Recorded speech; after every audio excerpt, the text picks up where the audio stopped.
Good evening, everyone. I'm audible.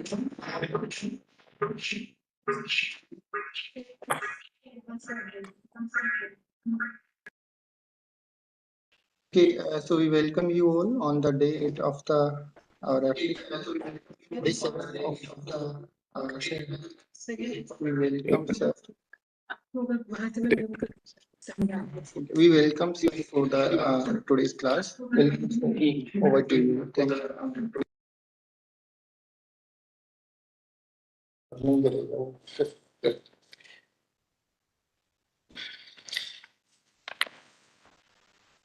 Good. So,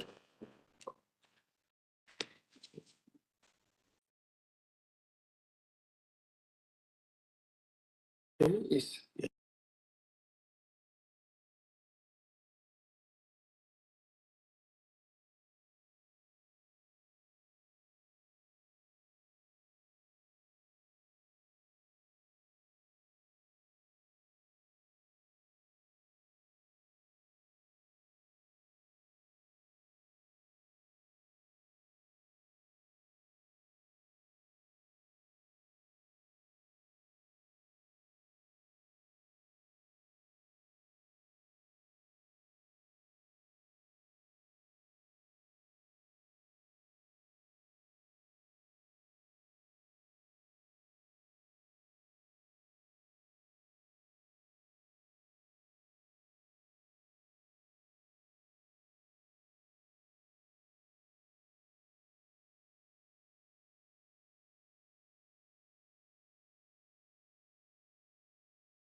am I audible now?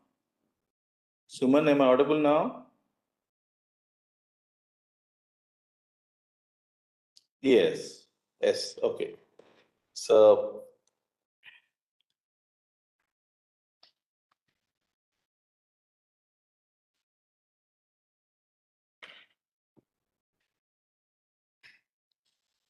good. So, again, welcome you back to the course on Fundamental of Smart Grid, supported by MIT to train most of the researchers, students, and faculty of this country. So, today we'll be in the lecture number 7. Operation and control of DC microgrid part 2. Prior to a couple of days, we initiated DC microgrid part 1, and today we'll get into the second component of the microgrid. Now, when I talk about types of operation, as you all know, there are two different type of operations. One is grid-connected operation of microgrid, and the other one is actually islanded or autonomous single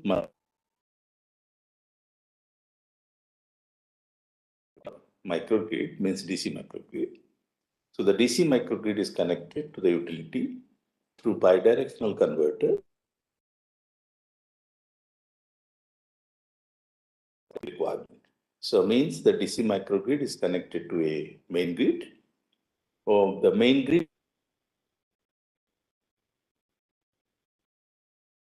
and whenever the DC microgrid do have excess energy, they can also give this energy back to the main grid. That is grid connected operation of microgrid. However, when we talk about islanded or autonomous, means some sort of independent operation of microgrid. But today we'll talk about actually not only a single microgrid, which has been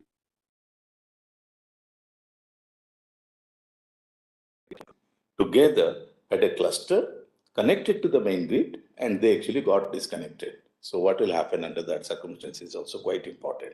Means islanded mode of operation of multi-microgrid. That's the beautiful scenario. So means imagine there are 5 microgrids connected to a main grid. The main grid is out. So main grid is not only out, but it is disconnecting all the microgrids from the main grid. So those 5 microgrids now make a cluster and they try to survive without the main grid. So here the DC microgrid is either disconnected from the utility. So I can go to Jaisalmer. I can say Jaisalmer can have a small microgrid for rural areas or the border of actually Indo-Pakistan border, where there are 30 people living. I can have a microgrid to cater those customers, get access to electricity, but it is difficult for me to connect them to the main grid. Okay, so that is one way of doing it. So that is practically a known, real islanded or autonomous mode of operation of microgrid. However, when it is even within a city of Jodhpur, it may so happen the grid sometimes do not encourage those DC grid to be connected due to certain challenges, probably its fault, could be demand mismatch, many reasons. So the power management within DC microgrids happens such that the DC voltage, DC bus voltage is always regulated. So in both these operating modes, the control objective of various devices are decided in accordance with the operating status of system. We have already talked about grid connected mode of operation, islanded mode of operation, but today again we are reiterating for some extent. Okay. Now let us say single islanded DC microgrid operation and control, which is very basic. Then we'll go to actually multiple microgrid in islanded operation. Here there is only one microgrid which need to be controlled. I think today's class is very, very important because once you understand properly, the philosophy of microgrid will be very, very clear in due course of time. So here there is only one microgrid which need to be controlled. It may be controlled through either decentralized, centralized, and distributed fashion. Why I'm telling now? Because in the past we have learned actually what type of control schemes we do have. So now we are combining both operation and control together to a DC microgrid. So either you have a decentralized DC grid, you have centralized DC microgrid, or you can have a distributed DC microgrid. Though as we discussed all of us, decentralized control is considered to be more robust and reliable because nobody is dependent on the other inputs as such. There is no much of communication. So locally we manage each one of them, each device to be capable of having certain control parameters. So the decentralized control is more reliable and also cost effective. Now, any one of the decentralized control technique, so there are many decentralized technique now, group, bus signaling, or bus leveling can be used. So now what has happened? You got into DC microgrid, islanded mode of operation, centralized, decentralized, distributed control. In decentralized, again you go for group control. So I can say group control based decentralized control mechanism for a DC microgrid, which is in islanded mode of operation. This is a sequence of flow. So additionally, if the battery as a storage is present in the microgrid, it is easy to control the microgrid where the renewable sources operate in MPPT. That means, and perhaps that is the philosophy of my research work, if you all refer my last 8 to 10 years of research work, is based on the fourth point mainly, okay? That's what actually we have gone for storage. This was a driving point. Additionally, if the battery as a storage is present in the microgrid when it is in islanded of operation, that case actually it is very difficult for my renewable energy to operate in MPPT until unless we have some reference point because it's completely islanded. So we are considering a battery which can act as a reference of grid voltage to my microgrid, which has many renewables. And it is easy for me to extract the maximum power from the renewable sources using that storage voltage as a reference. Yeah, the DC only, yeah. So battery and renewable would regulate the DC grid very nicely. Now we'll move to multi-islanded DC microgrid operation and control. Now the right hand side diagram, if you could see, you can see there is a microgrid 1, 2, up to ith one and nth one. And you could see the power is moving from one microgrid to other. and the impedance between two microgrids are also known to me. Right? So there's a cluster mechanism, there'll be a drop. So how control and operation happens in case of multi-microgrid become a question. In the islanded mode of operation, microgrids, especially the one highly dependent on renewable sources, may fail to support. That means they're islanded and one have actually huge amount of renewable. I think they will face a serious challenge. Microgrid can be connected to each other and form a cluster. So they become a cluster. As you could see, this concept enables maximum utilization of energy sources, improve reliability, and suppresses stress and aging of the component. Example, power turning converters in the microgrid. It may reduce the maintenance cost and expand the overall lifespan of the network availability. It should be noted that when the inertia of interconnected microgrid is relatively high, this concept may also improve the system stability. Now, again, dear students, please focus again. I mean, if you see my talk, many of times actually I do talk on smart grid. So probably you might have listened to my talk where I give my future scope of research in microgrid. What is left in 2025? Almost all of us, the whole globe has experimented microgrid. There is nothing much left as of now. It is there, but similar to doing a PhD in stability, become very, very tough because whatever you like to imagine, it is already there. So there was a time before 10 years, actually, whatever you do in smart grid become a new problem. But today it is not so. So what are the challenges? The challenge is when you have cluster of microgrids. Now let's say the microgrid 1 has a bit of storage and microgrid I, which has bit of storage, two diagonally opposite microgrids. Now my question actually, can the renewable energy available in the microgrid 1 will be able to charge the battery of the microgrid I and vice versa? I think these questions are unanswered as of today. So I could see there are still a couple of PhD topics open, even as of today, if you are really working as a BTech student or MTech, or even PhD, you can focus on multi-islanded DC microgrid operation. And in my admired lab at IIT Roorkee, once again I like to insist upon, we have attempted to solve this problem. So we have created two microgrids. First, actually, we had first microgrid in the Department of Electrical Engineering. Then I've gone to one more microgrid in the Mehta Family School of AIT, where I happened to be the founder head there. So I took that opportunity and installed one more large battery. So I created two microgrid. One belongs to my department, the other department I'm heading. So these two microgrids fortunately happen to be next to each other, humanities department and then electrical engineering department. So these two microgrids now we are trying to connect. Okay, though I came to Jaipur, so that work actually got stalled, but I'm very confident we'll be able to do that. So we have two batteries and we have two renewables. If you recall, actually, we have 272 kilowatt hour at electrical engineering department storage. We have 150 kilowatt hour storage actually in the Department of Humanities. And we have actually close to 70 kilowatt of PV at electrical. We have close to 96 kilowatt of PV at actually humanities. So now we want the excess energy of humanities where the load is less than renewable generation. So I have excess energy which is left unused that I can use by charging the battery of electrical engineering department, which is very huge, and vice versa.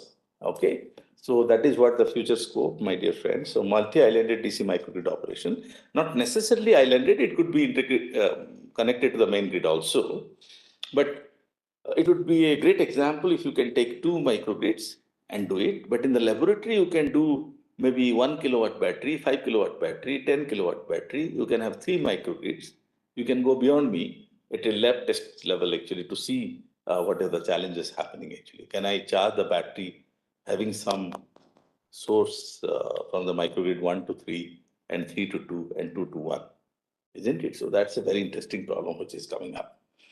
It may reduce the maintenance cost and expand the overall lifespan of the network availability. It should be noted that when the inertia of interconnected microgrid is relatively high, this concept may also improve the system stability.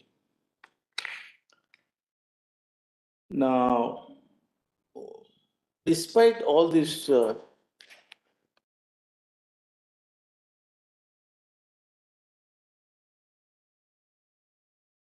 despite all these benefits, economical issues and marketing is still unsolved for the microgrids owners. Okay, to achieve a higher quality of services, example, global voltage regulation and power flow control, communication-based higher control layers must be applied to these systems very soon. In autonomous mode, each microgrid has its own control layer to support its local load, good. While connected, the power/current flow among microgrids may be controlled to optimize the utilization of the energy sources. It is obvious that the power flow control among microgrids can be achieved by adjusting their bus voltages. How do you do? By adjusting the terminal bus voltages, you will force the power to flow from one grid to other. So what you are basically doing, two bus node voltage actually you are controlling. And indirectly you are pushing power from microgrid 1 to 2 or 2 to 1. So you have simple calculation, VI, two buses connected with a impedance line of R plus JXL, depending upon the voltage, whether power will come from I to J or J to I. All right. We'll just try to see, this is my favorite DC microgrid, and probably this is as old as, 12 to 13 years. This diagram, this is close to my heart because truly, we have actually deployed the DC microgrid in the laboratory, which is operational even after 12 years. All right, it is still working. So this is the main basis because based on which we developed our concept. And this DC microgrid testbed produced many scientists and researchers, almost a dozen of scholars are actually working across the world. And it's a very new, interesting thought process at that time. So we had the main grid. Main grid is normally not available, but we were quite fortunate enough to have our laboratory, so-called Admire Lab. I request everyone to go through Admire Lab, Admire, AD, Admire, -lab@iitr.ac.in will show you what exactly happening even today in that lab. Okay, so during free time, just have a look. And there, Admire Lab could get integrated with the 8 megawatt IIT Roorkee system. So that is the grid, which is not a story or which is not simply a bus, but it is a real grid. It is a real grid that you see. And the substation you see, no? So even the lab has a substation within it. Okay, the lab has a substation within it, and then the business begins. Okay, we have almost everything. We have the real-time PV panels on the rooftop, which has been brought to the DC micro. Normally, what we do, we consider it is a PV energy.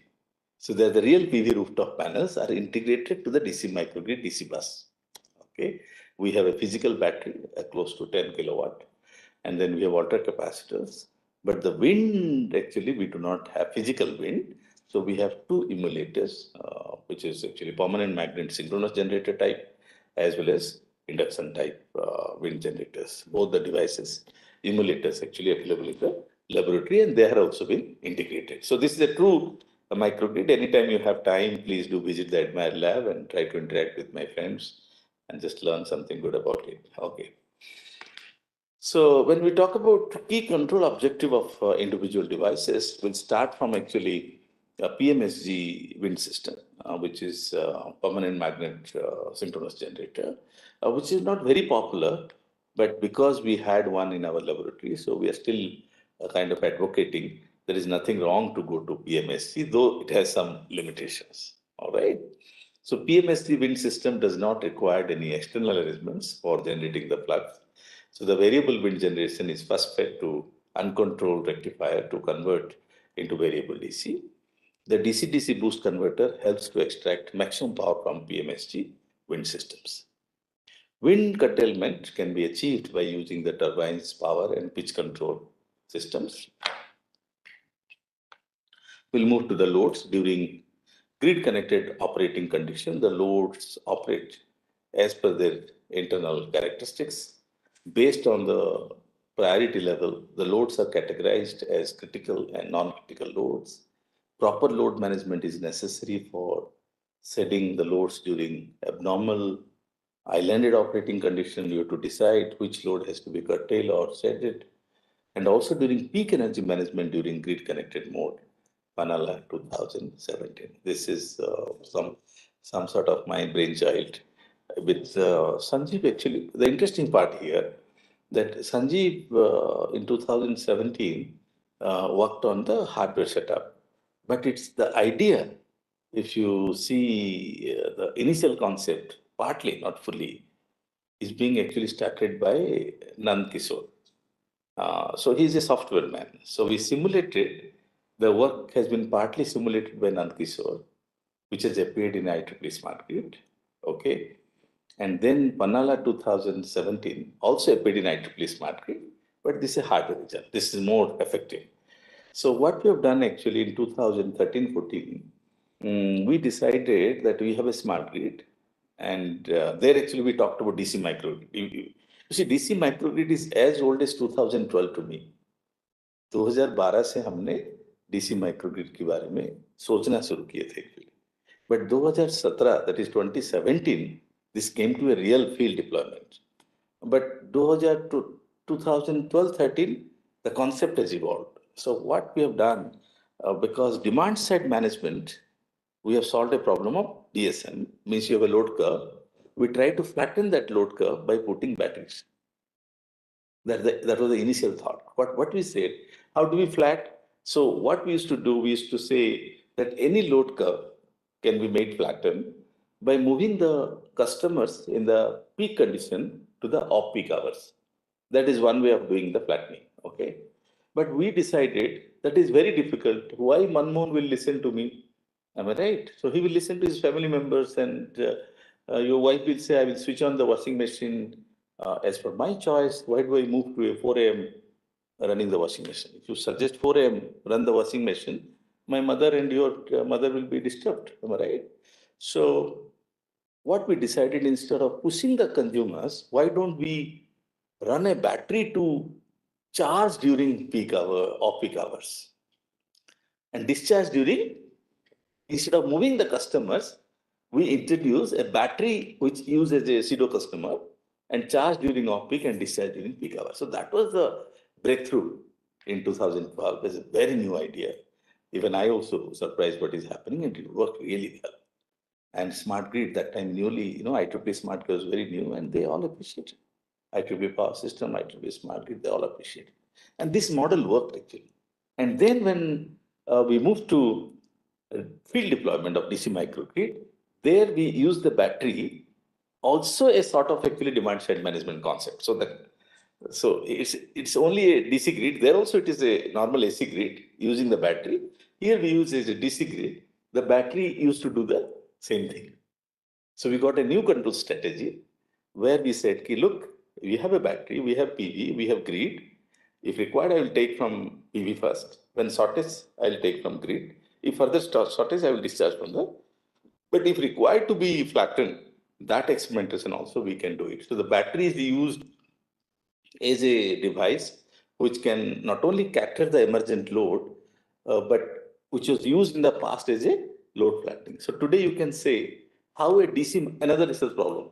I'm normally not able to keep problems. Now, recently I got a PhD problem, just 10 seconds away. You can say DC microgrid can be used for demand response activity of a AC microgrid or AC grid. So you have a AC grid, you have a DC microgrid. Can I use DC microgrid as a demand response to make the AC microgrid's load curve flatten, or the AC grid's load curve flatten? Am I right? So the DC microgrid is not a rural electrification now, but the DC microgrid is complementing the operation of AC microgrid as and when required. So you have a battery sitting in the DC microgrid. You say, look, you charge actually whenever I give you a signal. So the control strategy of the DC microgrid is based on the load profile of the main grid or AC microgrid. That is the second research problem. So today we disclose two research problems, two PhD problems. Okay, Manmohan? Ready? Good. Next. So next is actually grid voltage source converter, GVSC. The main objective of the GVSC, when the DC microgrid is connected to the utility, is to regulate the DC grid voltage to ensure active power balance within the DC microgrid. The grid voltage source converter perform inverter operation to inject excess power within the DC microgrid to the utility, and GVSC act in the rectifier mode while there is power deficit within the DC microgrid. Now I'll move to a hybrid storage system. The hybrid storage system has grabbed a lot of interest in the DC microgrids. Hybrid storage system is a combination of battery with its energy management system and alter capacitor. Again, I like to give credit to the new batch of research scholars during 2013-14, where they thought that it is not a good idea to have storage is the only solution. Can we have a combination of alter capacitor and storages? So, all the time you need not require those spikes, but as and when there is emergency, you can invite the alter capacitor. Otherwise, you can go with the conventional storage.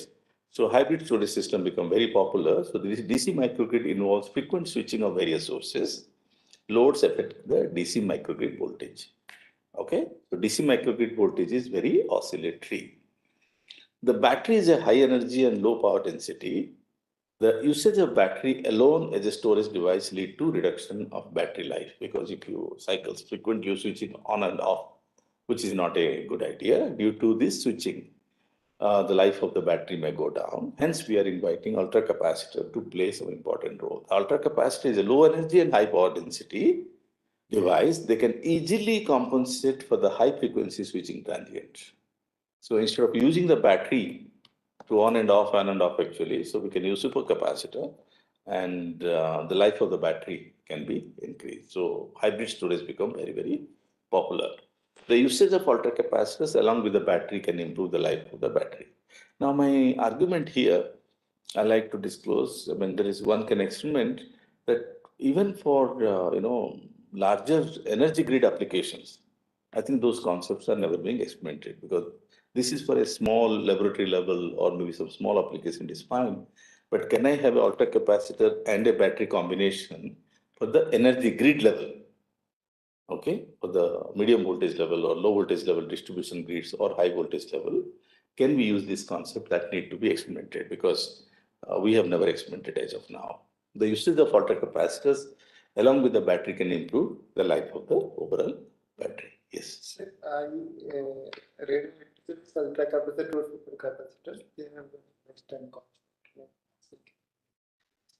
Electric vehicles also with battery, they say we can like they can power.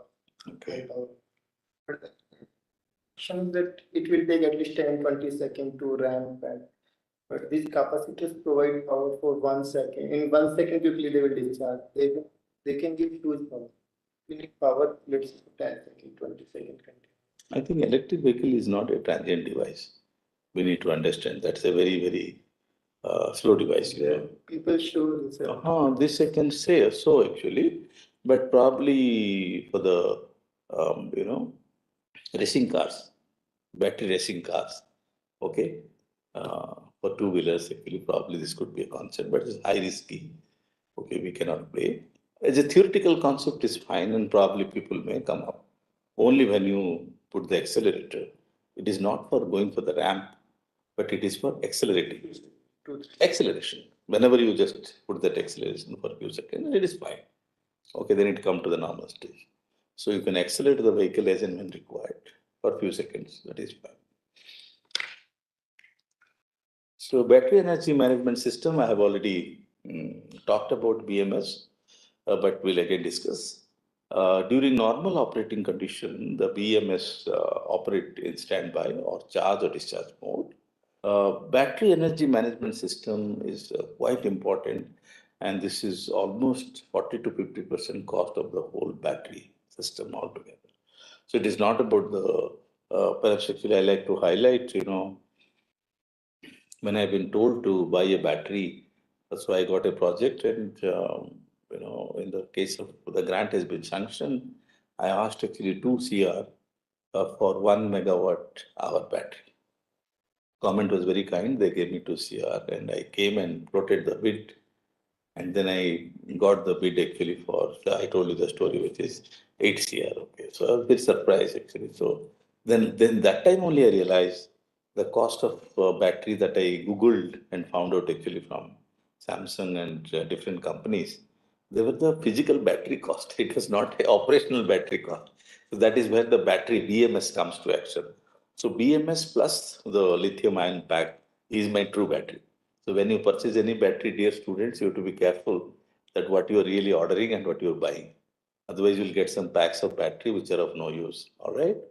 So charge or discharge current orders are given by the system operator or the battery management system based on the condition of the battery system to ensure optimal performance. During abnormal condition, that is during fault, grid fault, the ability of the GVSC for DC voltage control is likely to be severely affected or completely lost. BMS is required to provide necessary DC voltage regulation under these conditions. We'll move to PV cells very quickly because that's also a part of. Now we are talking about the different components and part of a DC microgrid. During normal operating condition, boost converter is used to extract. During island operation, the PV is allowed to operate in maximum power point tracking, that is MPPT, until the battery is completely charged. Okay. So once the battery is completely charged, then we operate with this. As soon as the battery is fully charged, the PV is operated in off MPPT mode, that is voltage regulation mode. All right. So moving next, actually, yes, please.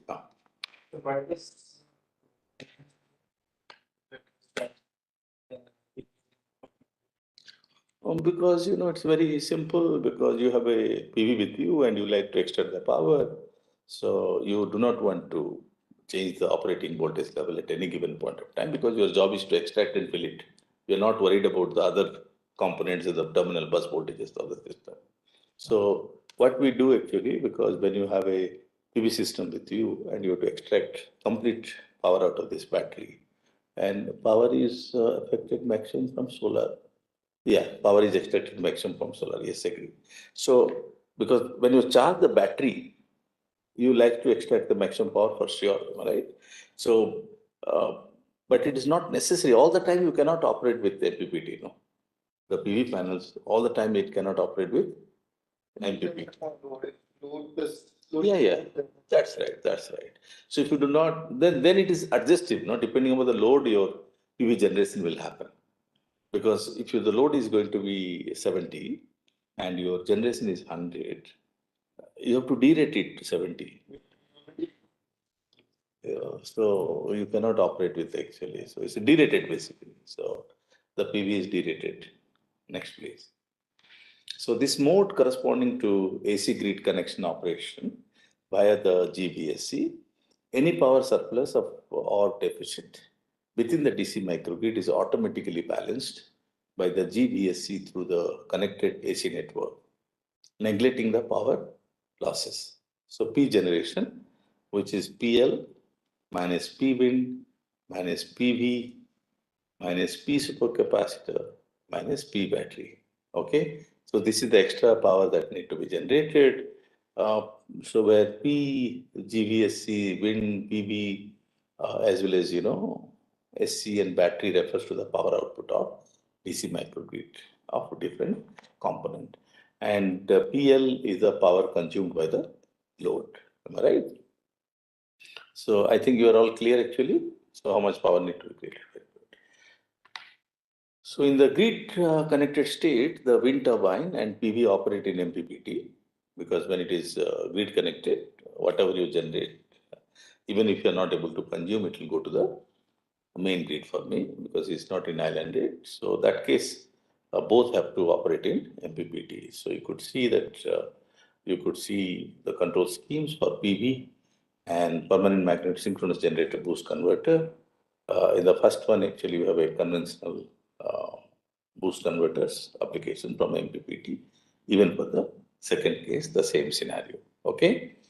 So what we like to claim that both the devices, either wind or PV, renewable energy sources, operate with its MPPT to connect to the to push energy whatever available to the main grid.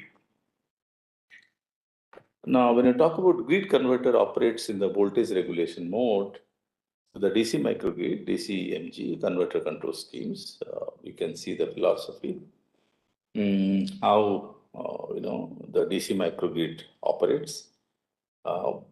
Especially, we have actually the controller, the PI controller there. We can see the low pass filter. We have three-phase sine generator, carrier wave comparator, and finally we have a DC microgrid converter. So this is basically the inside philosophy. So those who are interested to have a bit of hardware deployment in the laboratory, for them it will be very, very helpful. Now, similarly, we can also try to understand a little bit about battery energy management system, similar to PV and wind. We can have the battery converters, we can have alter capacitor converter with the same philosophy. And we can now slowly move to islanded operation, single microgrid. Okay. So now we are really into the hardware deployment slowly. So this mode corresponds to islanding and subsequent island operation.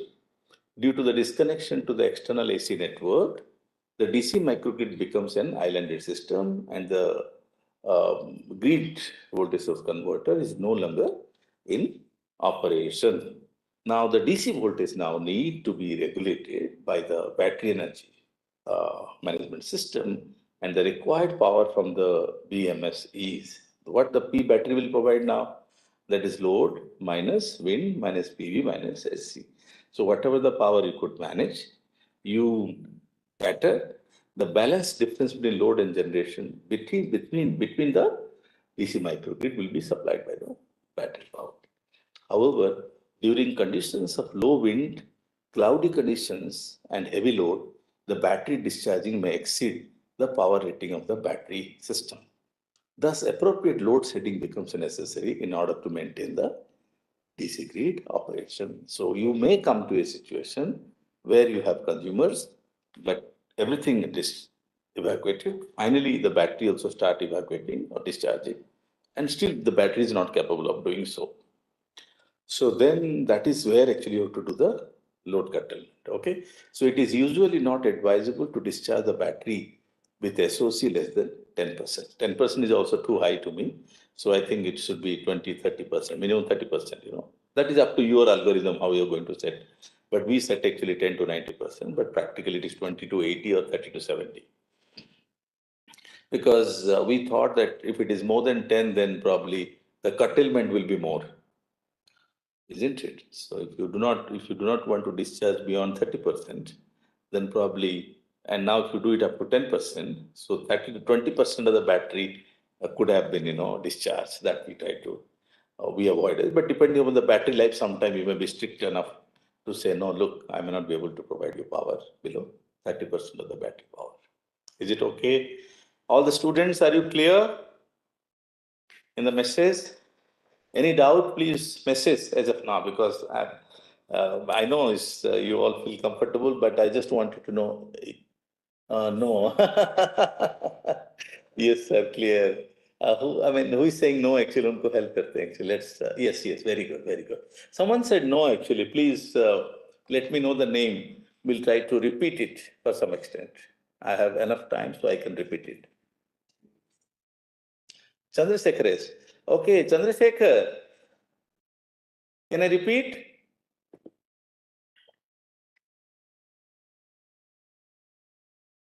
Do you want me to repeat or you are okay? Chandrasekhar? Okay, I think you are now fine. Do you want me to repeat? Say yes if you want me to repeat. If you do not, no, I think he's okay. Very good, very good. I think he's clear. You do not want to repeat what you want to say, that please don't repeat. That's what he said. Very good. Thank you, Chandrasekhar. Good. Next, we'll be moving to islanded operation. It is single microgrid An alternative scenario is that although a P battery is within the power rating of the ES system, prolonged operation in islanded mode result in low battery energy storage, and in order to guarantee power supply to the most critical load, appropriate load setting also become necessary. On the other hand, during conditions of high wind, PV energy and light load, the required P battery could also exceed the rating. It is usually not advisable to charge the battery beyond 90%. Imagine that you have wonderful wind and the sun shining. So the energy that you receive from PV and wind is too good. So you will be very, crazy to charge your battery. So, but still, it is recommended not to charge beyond 90% at any given point of time.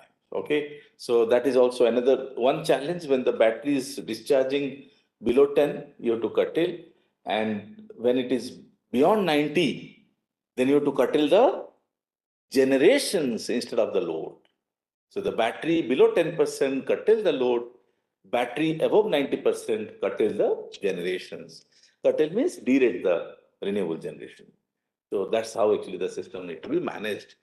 So the situation can be well accommodated by reducing P wind initially by using boost operation of MPPT, and then the pitch control mechanism of the wind turbine system. Similarly, the PV system or PV power can be reduced by operating in off MPPT mode or voltage regulation mode. So both wind and PV need to be operated at off MPPT mode during excess charging, and the battery reaches its SOC greater than or equal to 90%. Good. Moving to wind turbine, when it is the SOC battery, which is 10% to 90%, the wind turbine, which is reasonably, an operating point. So we can operate between this MPPT mode, and the battery would regulate the DC link voltage ultra capacitor, helps to compensate for high frequency switching transient, and no load setting takes place. Wonderful. The battery is between 10 to 90, the loads are being met nicely. And as and when there is a transient, you are calling the ultra capacitor to come to action. So you could see the control mechanism for battery and ultra capacitor. So they together see to that everything is fine. So what is the summary as of now? The summary as of now is we have a system which is a DC microgrid, which has actually PV, wind as a sources, and then we have a battery along with ultra capacitor, and you are checking whether the battery is fully charged or completely drained out. Once the load is more than the generation, then the battery start discharging. The moment it is close to less than 10%, then we start curtailing the load. However, when it is charging the battery, if it is more than 90, then you tell the this generations not to charge anymore. That means after meeting the load, the rest will be derated. So this is where we come to an end of DC microgrid operation part 2, and a lot many. The reference number third one, Panala NP Party Pramod Agarwal. I think this transaction on smart grid will help you, to understand more. The year somehow actually it is missing, but I'm very sure it is close to 2017, 2017 ITP transaction, so 8 years back. So this article will really help you. You can refer other articles also, but this is one of the best articles on which I'm now currently talking about. And then we added actually one more reference, which is IEEE transaction on industrial informatics, which has come afterwards, probably 2019-20. So a novel decentralized coordinated voltage control scheme for distributed system with DC microgrid. So all these control schemes that you see, they are being actually available in both articles. So if you refer Sanjeev Panala NP Party and Gururaj NP Party, will be able to understand most of the DC microgrid and wind turbine control mechanism. So these two will be very helpful. So with this, we come to an end, and then we'll move to operation and control of AC-DC hybrid microgrid. So we talked about AC grid, we talked about DC grid, and now we are moving to AC-DC hybrid microgrid.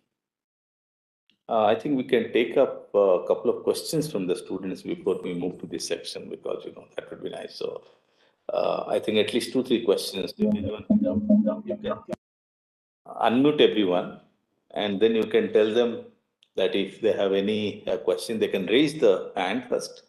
Okay, you can tell them to raise the hand. So based on the hand raise.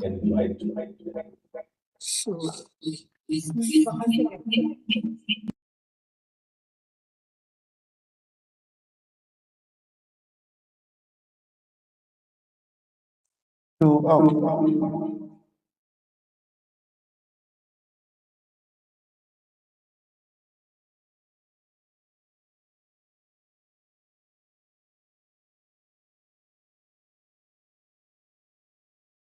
This is on.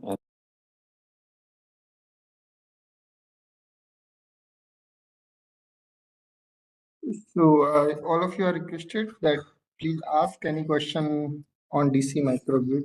Maybe last 2 lectures. Sir is waiting for your queries. So you put your yes, I want to ask question. Yes, you put. We will make you panelist, and you can. So you unmute yourself, please, and ask your doubts.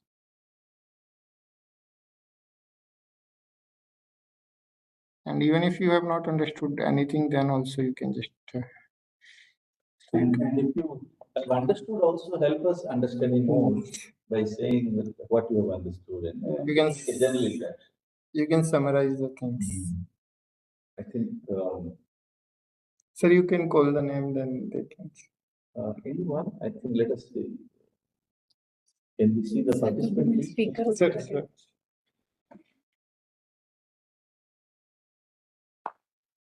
List of candidates, can I see the?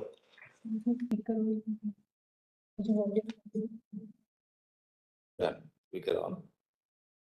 I like to see the participants, list of participants.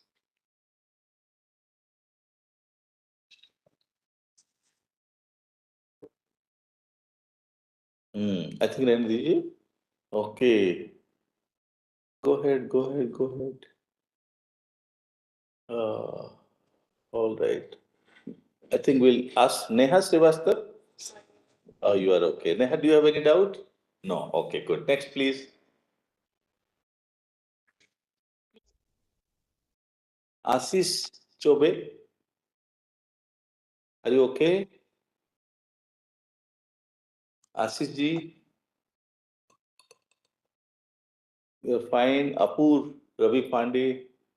Are you fine? Okay. They're all fine. I think they're all feeling very comfortable. I think we can continue. He said yes, sir. It's okay. All right. We can continue with our normal sir pace. जी एक question है Arey, who is he? Chandrashekhar sir Chandrasekhar, go ahead, please. Sir what is the maximum capacity of the battery installed as of now In the country?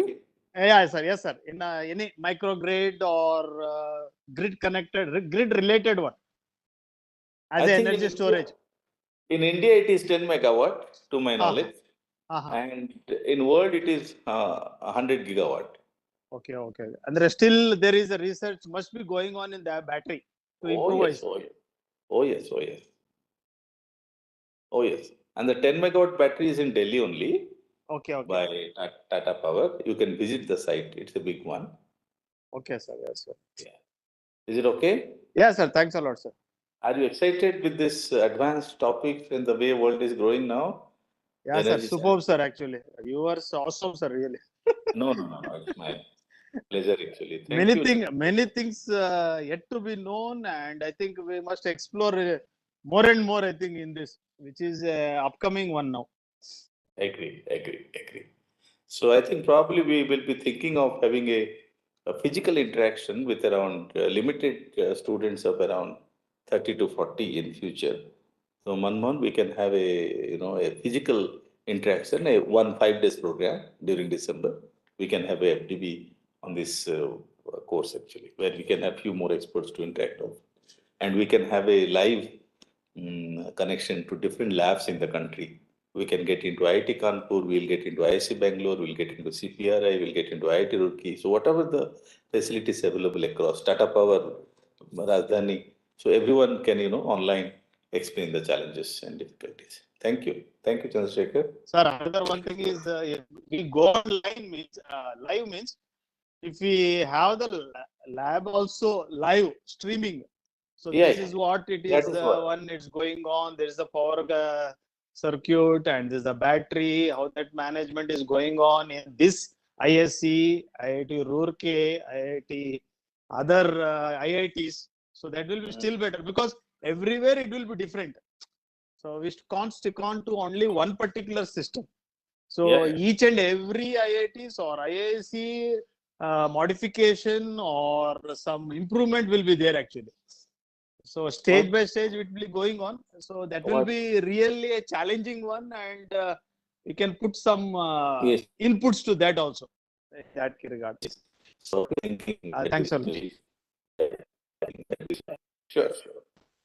Correct. Thank you, Chandrasekhar.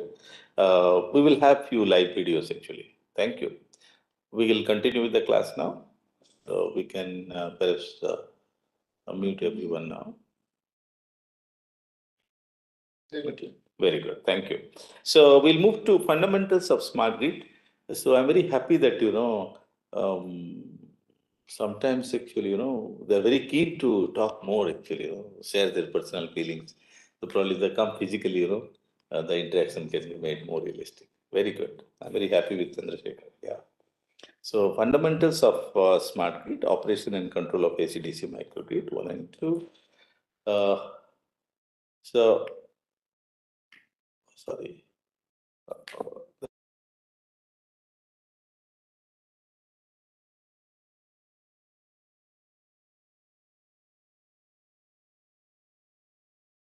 Maintain करके रखेगी कमा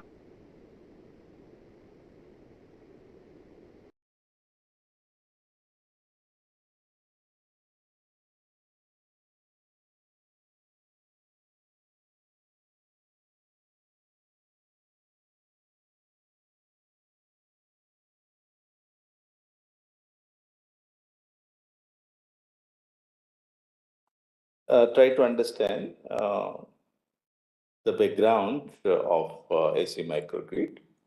Can you please switch off? Yeah, that's it. So AC microgrid is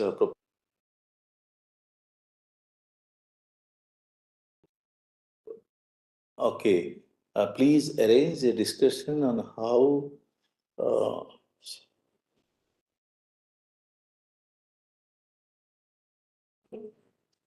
yeah. Very good. I think we'll be talking about it in due course of time during end of the class. Probably this is the last topic. Probably we'll be talking about it. First of all, we need to understand what is AC microgrid. So AC microgrid is proposed to facilitate the interconnection of renewable to conventional power system to reduce generation from fossil fuel. And this requires the conversion of many DC sources such as PV and fuel cell to be converted to AC. So when you talk about AC microgrid, instead of a DC, now these DC sources need to be converted into AC and injected to the AC grid. So the common bus, which is to be a DC bus in the past, now it is going to be a AC bus. The AC microgrid is connected to the utility, a grid for excess / deficit power sharing and for increasing the reliability of the load.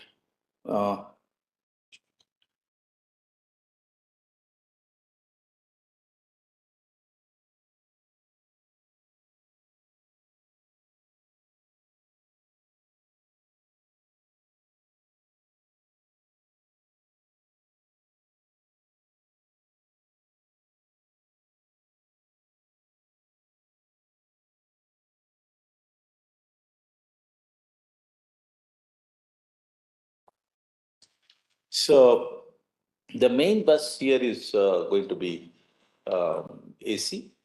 Take your pen and paper. We are starting AC microgrid. The AC microgrid is connected to the utility grid for excess or deficit power sharing and for increasing the reliability of the load. Now, when we talk about AC grid, AC grid, as you all know, it is quite reliable. DC grid is a technology, but I cannot argue, though I love DC grid, but I don't say that, you replace AC grid at any given point of time. So that I've never argued. So we have certain advantage of DC grid, but as an overall system, I think AC grid is most reliable and effective grid. So whenever there is a grid failure, all the connected DGs and loads need to communicate, exchange power in the AC platform. So modern electronic load work on DC platform. So there is a need of AC to DC conversion. Today, almost everything, your backup system, your batteries, your laptops, your LED lighting systems, whatnot. Even you must be very clear that when the fridge and the AC that we supply, AC plug, but most of the power used inside is going to be DC one. All right. So if it would have been a DC microgrid, I can easily design my fridge and air conditioner in such a manner, which can easily be pulled to DC system itself. So even your laptop, actually, we give AC supply, but probably if the DC is available to me, I can easily get it connected. So this is what the background of AC microgrid is all about. Similarly, we talk about the DC microgrid. We talked a lot about it. The recent surge in the concept of DC microgrid facilitates direct connection of renewables like PV, fuel cell, and DC loads. The main bus is DC here.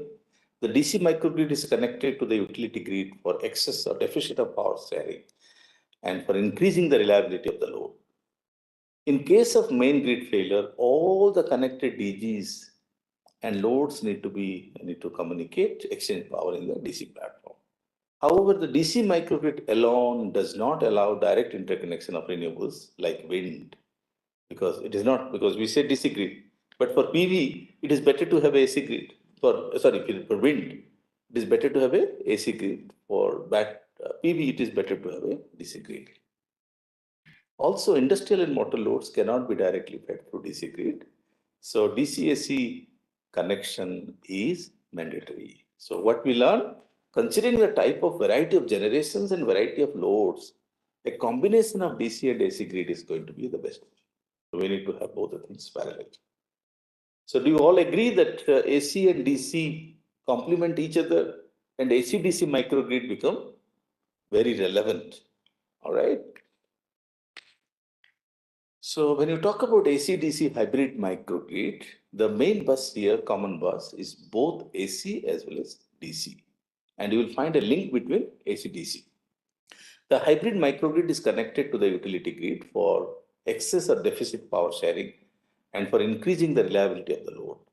In case of main grid failure, all the connected DGs and loads can communicate in both AC as well as DC platform. So when you have a AC-DC microgrid, you have AC bus, you have a DC bus, and then you have AC-DC microgrid. Even AC-DC microgrid can operate in an island mode of operation if required. It is a combination of AC-DC microgrid to be named as hybrid microgrid. Now, both AC and DC microgrids contain distributed generations, loads, and maybe storage system also. Both the microgrids are connected together through single or multiple AC-DC inverter, which helps to transfer excess deficit power from one microgrid to another. The main control objective of AC-DC hybrid microgrid is to achieve power balance within the individual microgrid most of the time. Now let us look into the structure of AC-DC coupled hybrid microgrid. Am I right? So the hybrid microgrid, as you could see, AC-DC coupled hybrid microgrid structure. We have a AC bus, we have a DC bus, and then both the sides, both AC-DC source and loads are available in the AC side as well in the DC side. So this is quite interesting. The DC bus, we have a distributed generation of DC type, where DC to DC converter is enough to get connected to DC bus. We have AC distributed generation, which will be converted through a AC-DC converter connected to a DC bus. and you have storage element which is connected to a DC bus with a bidirectional converter. Now moving to the AC bus side, we have AC distributed generation, which will be converting from AC to DC and DC to AC converter, considering its rating connected to AC bus. Then we have a DC distributed generation from DC to AC conversion, and you have a storage one, which is again bidirectional converters.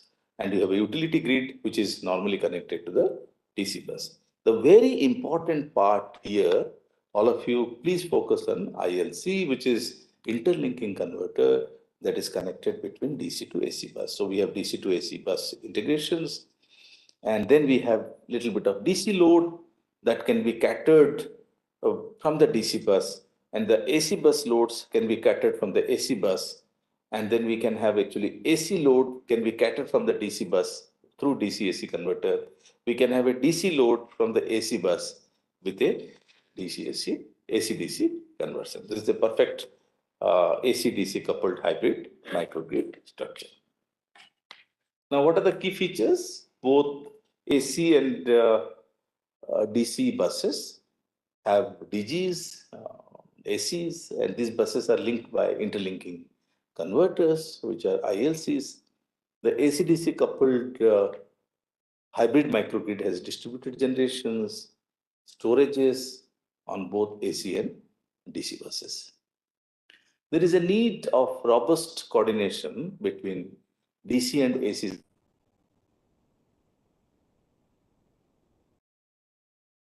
Considered if major power sources include both DC and AC power. Please remember the DC AC DC conversion or AC DC AC conversion are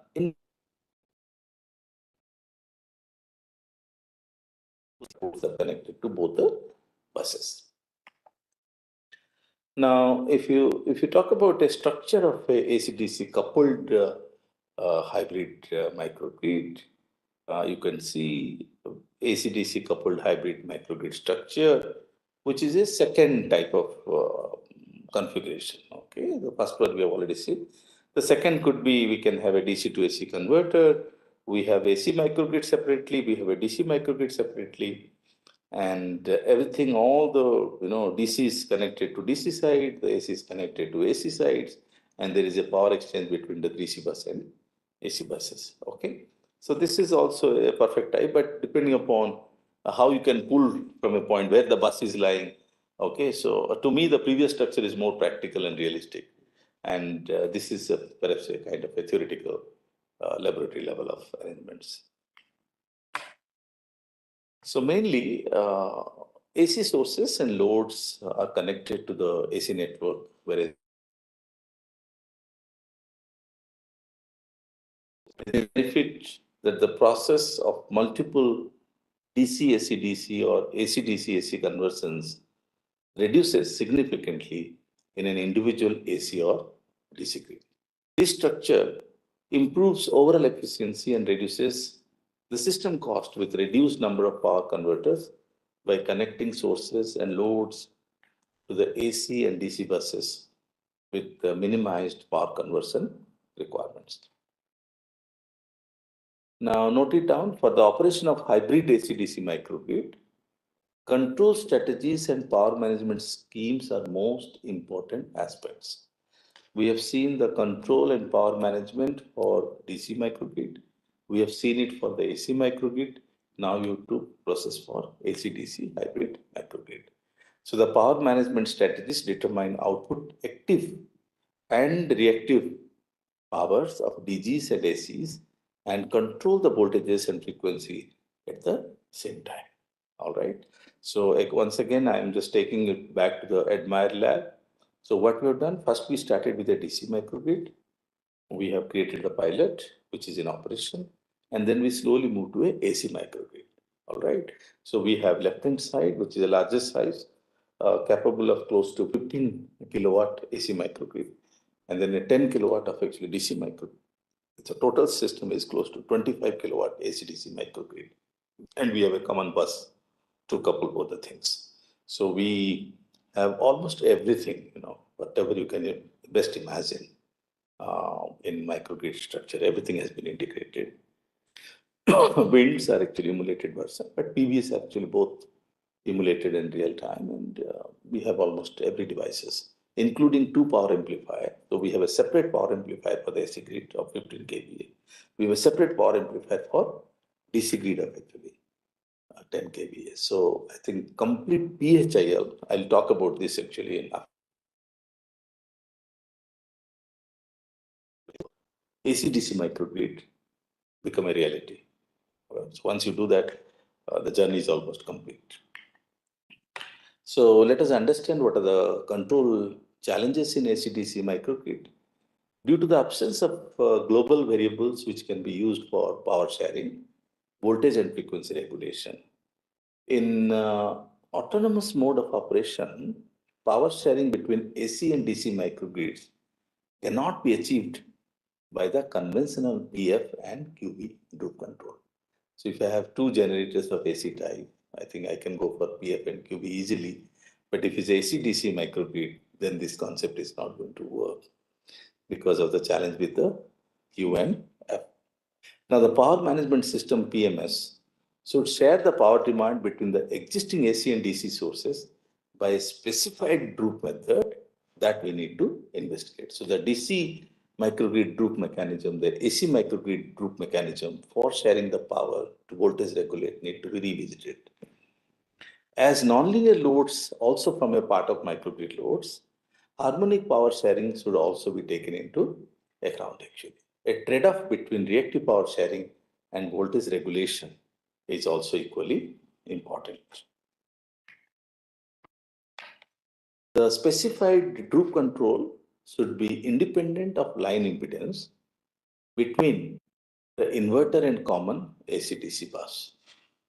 Okay, so for proper load sharing among the AC-DC sources, a robust energy management system can be employed to maintain optimality and reliability of the microgrid. Sorry, I think we missed it, right? I think, sorry. Yeah, we were here, here, control challenges. Okay. Now, operating mode of the grid, again, we are talking about grid connected mode. We are also talking about isolated mode. So AC-DC microgrid, which is grid connected, and AC-DC microgrid, which is in islanded mode of operation. So we'll meet, when we meet next time, probably start actually grid connected and islanded mode of operation of AC-DC microgrids. So I do not want to get into a new topic altogether in a hurry.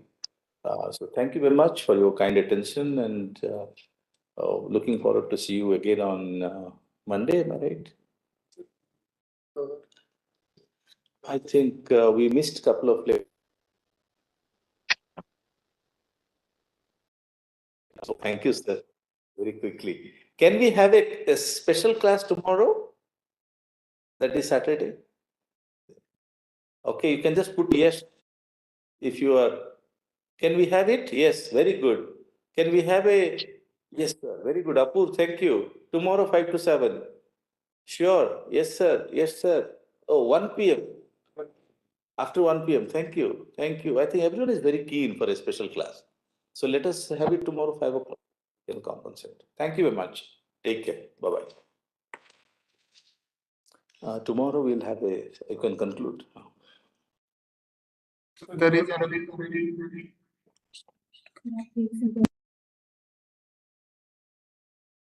So if there is any question, please ask.